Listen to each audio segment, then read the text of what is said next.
सात संगत जी, प्यार से कहना धन्यकार जी। की बुनियाद पे अपनी सारी जिम्मेवारियों को भी निभाना है, हर समय भक्ति भी करनी है और समाज में भी एक अपना असर इस तरह हो कि हम पहले जहां अपने ऊपर सुधार का भाव लिए हुए खुद को सुधारते चले जाएं, वहीं साथ में एक प्रभाव समाज पे भी इस तरह रहे भक्तों का शुरू से ही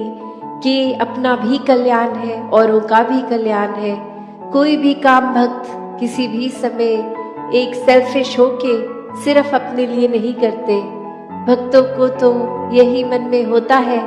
कि हर एक के दिल में ठंडक पहुंचे, हर एक के दिल में एक आराम हो, हर किसी के लिए एक भाव शुद्ध, हर एक कोई परमात्मा का ही रूप तो बहुत ही पूजनीय। किसी को भी भक्तों ने कभी चोट नहीं पहुंचाई और हमेशा भाव मन के ऐसे ही रहे कि अगर किसी को किसी तरह का दुख तकलीफ है भी तो कैसे वो दूर की जाए। और सबसे बड़ा जो परोपकार भक्तों का रहता है वो यही रहता है कि परमात्मा हमारे जीवन में आया है, हर एक के जीवन में आए। जो अभी तक इस परमात्मा को देखे नहीं है, जिन्होंने अभी तक ब्रह्म ज्ञान नहीं लिया,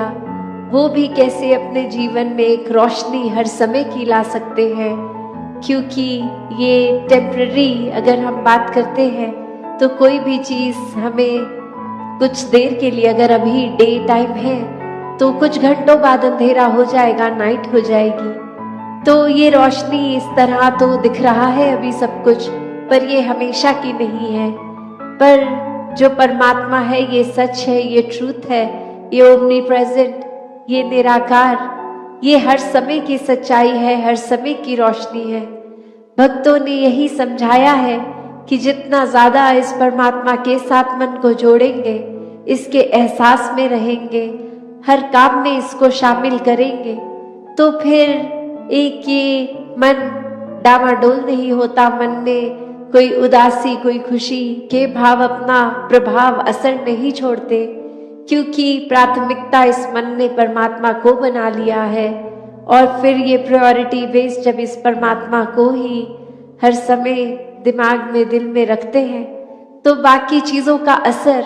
उस तरह नहीं होता कि कोई अगर बिजनेस में नुकसान है तो एक डिप्रेशन की ओर मन जा रहा है, या फिर कुछ इतनी उपलब्धि मिल गई, अचीवमेंट मिल गई कि इतनी खुशी कि औरों के बारे में फिर सोचना ही छोड़ दिया, खुद में इतनी ईगो ले आए, एक अपने आप को बहुत ही इम्पोर्टेंट बना दिया। तो बात वही कि कैसे हर एक में जहाँ हर किसी ने इस परमात्मा को देखना है, हर एक के अंदर वो कैपेसिटी है, वो पोटेंशियल है कि कैसे इस परमात्मा के सारे गुण, हम चाहे एक मनुष्य के शरीर में हैं पर परमात्मा जैसे देवीय गुणों से हम युक्त हो सकते हैं, ह्यूमन वैल्यूज से युक्त हो सकते हैं। ये मन में कंपैशन, काइंडनेस, दया, क्षमाशील होना, एक मन में प्यार का भाव, प्रेम का भाव, ये लव, ये सरेंडर, ये ब्रॉड माइंडेड होना, हर एक को एक्सेप्ट करना, हर किसी के लिए वही भाव हो कि ये इंसान से बहुत कुछ हमें सीखने को मिल सकता है। दिल कारण ना ढूंढे कि कैसे किसी से भी नफरत की जाए, हर किसी से फिर वही बात जो अभी सत्संग में भी हम सुन रहे थे कि ये एकत्व जब इस्टेब्लिश हो जाता है, ये वननेस स्थापित हो जाता है, तो वो वननेस कोई उस बात की बात नहीं है कि हर कोई एक जैसा दिखे। एक फिजिकली तो हर किसी के शक्ल, आकार, फीचर्स एक बहुत ही अलग हैं। कोई किसी रीजन के होते हैं तो एक ज्योग्राफिकली रहने की वजह से उस तरह एक कल्चर और अपीयरेंस से खाना पीना वैसा हो जाता है, और दूसरे कहीं देश में, किसी और राज्य में, अपने देश में भी हो तो वो एक अपीयरेंस वाइज तो अलग हो सकते हैं। बट जो अभी कॉमन थ्रेड की भी बात हो रही थी कि ये परमात्मा ही है जो जहाँ पूरे ब्रह्मांड में है, एक वो कनेक्शन हमारी इस परमात्मा से जब है, तो संसार के हर इंसान से हर कोई अपना है, हर एक में ही परमात्मा का वास। तो कैसे जब इस परमात्मा से प्यार हो जाता है, इस परमात्मा के अलावा फिर और कुछ दिखता ही नहीं है, हर एक में ही दिखता है, तो फिर ये भाव वही आ जाते हैं कि ये संसार बहुत ही सुंदर है,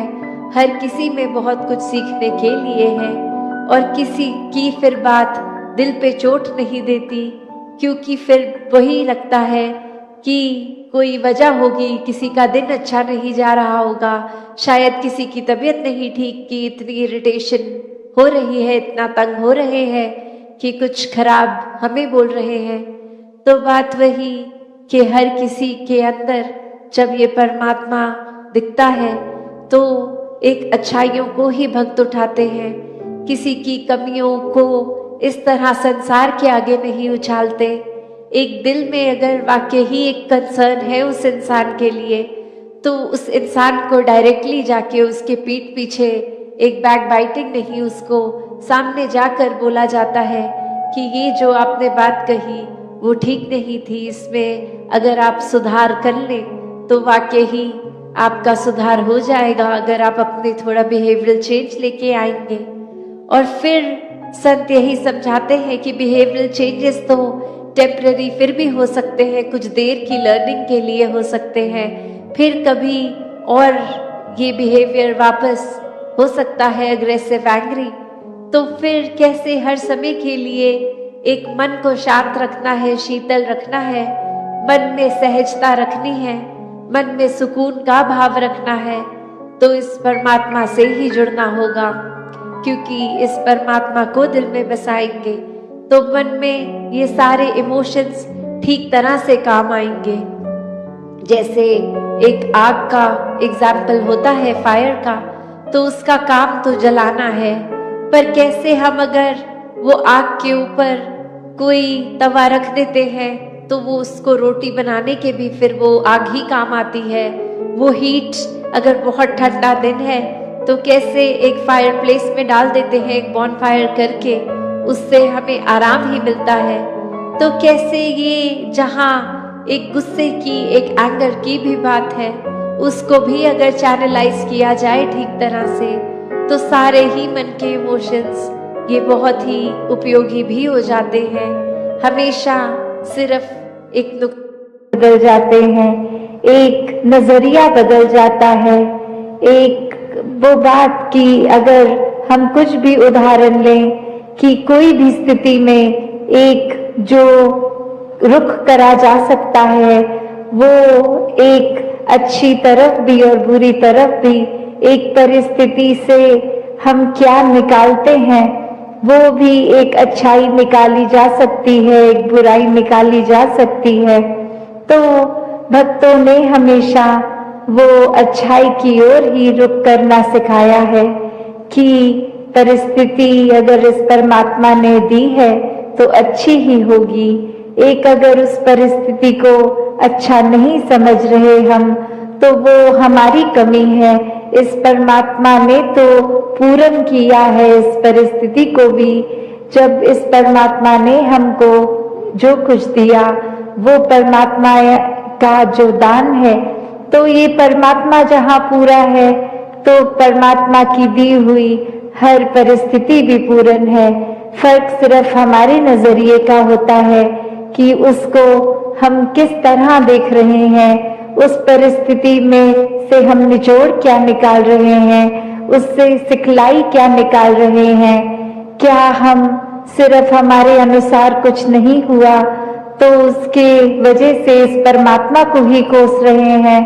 या ये भी मान रहे हैं कि ये ही हमारे लिए बेस्ट है और कैसे इसमें वरदान छुपा हुआ है। तो एक ये नजरिया भक्तों ने हमेशा से जो जिया कि आध्यात्मिक पहलू अपना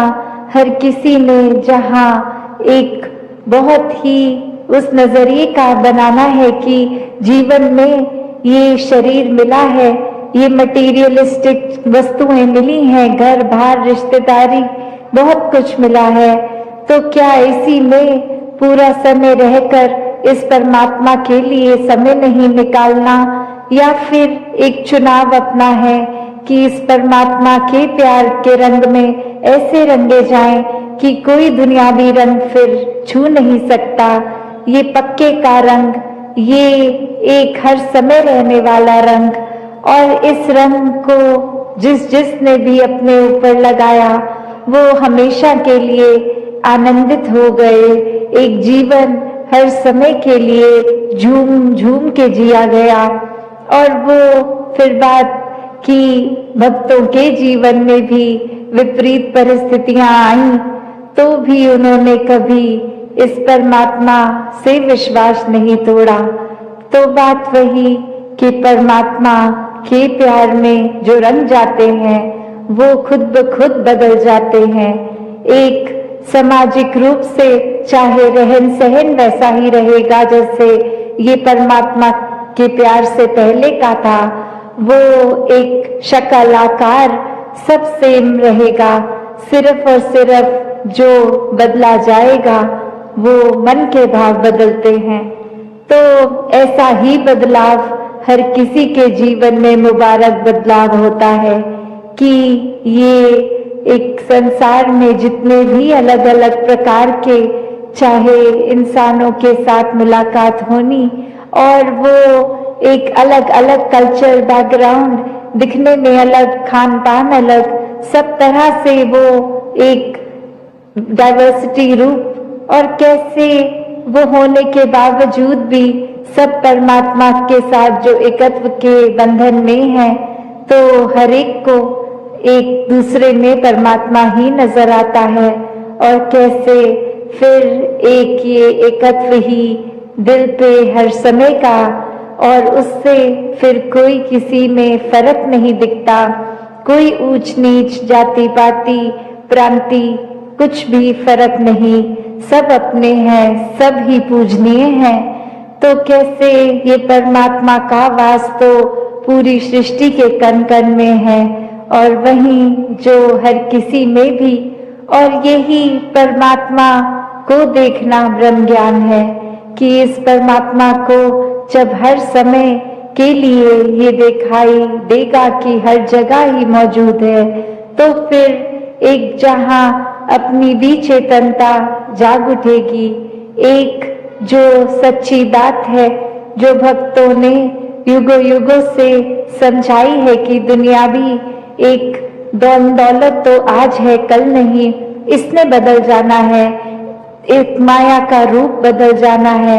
घर परिवार सोसाइटी सब बदल जाएगा, पर सिर्फ और सिर्फ एक चीज जो अपनी जगह में कायम दायम शुरू से थी, अभी भी है, और ये संसार खत्म होने पे भी रह जाएगी, तो वो बस ये परमात्मा, ये निराकार है। तो इस निराकार को पहचान के जीवन में जहाँ फिर वो समझ भी आ जाती है कि जो कुछ इस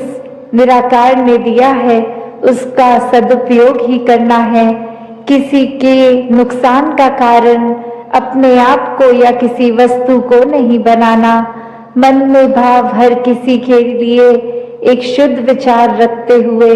हर किसी के लिए फिर वो मन से एक दुआ अरदास कि ये जहाँ किसी के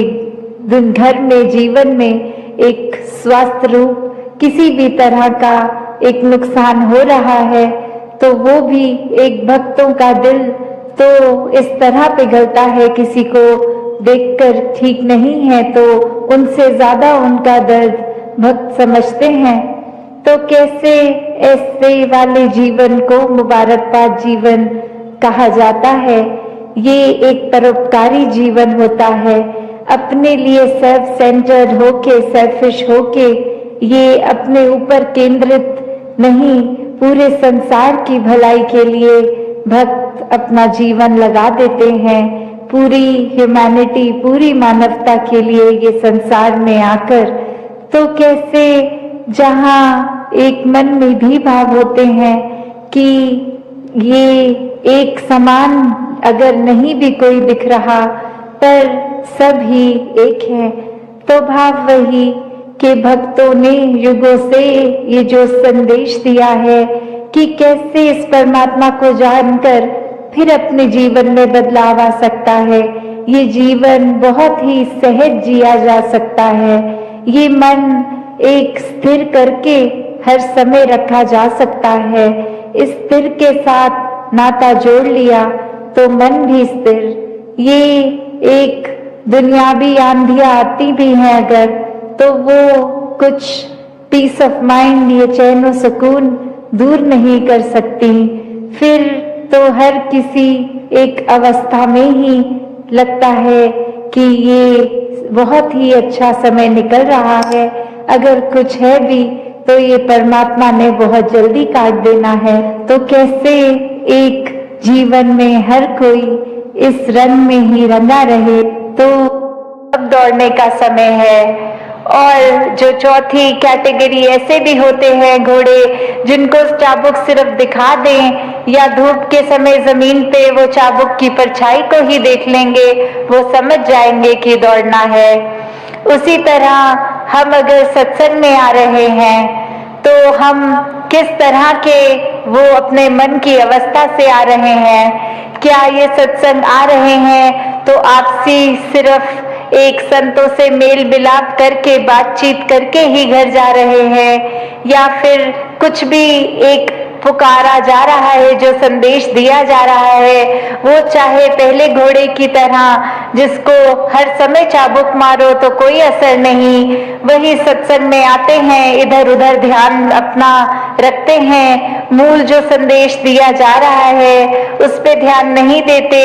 फोन से फोटोएं खींच के इधर उधर की बातें करके घर चले जाते हैं। या फिर दूसरी कैटेगरी में जहां कभी कभी एक वो संदेश सुनाई दिया, उसको ध्यान से सुना,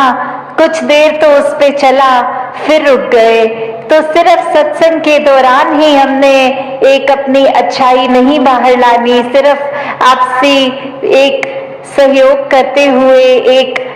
को एग्जिस्ट करते हुए सिर्फ सत्संग के दौरान नहीं, आगे के जीवन भर के लिए वो संदेश, वो भाव मन में एक मन को तब्दीली करके रखना है कि यहाँ तो हम आराम से दूसरे को भी पहल दे देंगे,